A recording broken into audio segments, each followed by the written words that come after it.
एक इतिहास का मैं एक परिदृश्य में आपको लेकर चलता हूँ। उधर तो धीर सिंह पुंडीर मोहम्मद गोरी को पकड़ने की प्रतिज्ञा ले रहे थे और उधर उसी दरबार में कुछ लोग उनसे द्वेष भावना रखने लगे। हालांकि पूरी तरह द्वेष नहीं कहा जा सकता, होता है ना कि भाई इसकी उम्र क्या है, कम कम उम्र का है और ये हम यहाँ बैठे बड़े बड़े वीर, और हमारे अंदर जो साहस नहीं हो पा रहा वो इस बालक ने या इस कम उम्र के योद्धा ने उसकी प्रतिज्ञा ली, ये कारण रहा। और इतिहास में भी कई बातें दर्ज ऐसी हैं कि ईमानदारी का परिणाम देश निकाला है।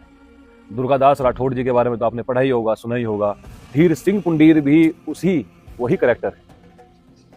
पृथ्वीराज चौहान ने देश निकालने का आदेश दिया, सकुशल बिना किसी समस्या के वो बिना कुछ लिए और बिना विरोध किए स्वामी आज्ञा का पालन किया और रवाना हो।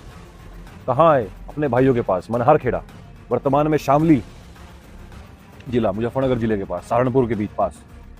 वहां आए, इससे भी पार नहीं पड़ी तो मोहम्मद गोरी को पकड़ा तो था ही, अंदर एक टीस थी मोहम्मद गोरी के।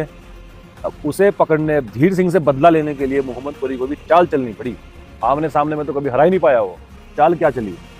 मनहार खेड़ा में, जो वर्तमान में जलालाबाद के नाम से किया हुआ है उसे, वहाँ घोड़ों का मेला लगता था। विश्व भर से घोड़े आते थे। तो घोड़ों के सौदागरों के वेश में मोहम्मद गोरी ने अपने सैनिक भेजे। उन सैनिकों को काम दिया कि जैसे तैसे करके धीर को मारना है।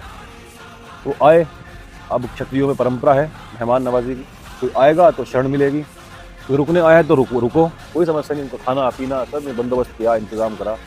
अब जब धीर सिंह जी उनसे मिल के वापस जाने लगे तो धोखे से धीर सिंह का सिर काट लिया।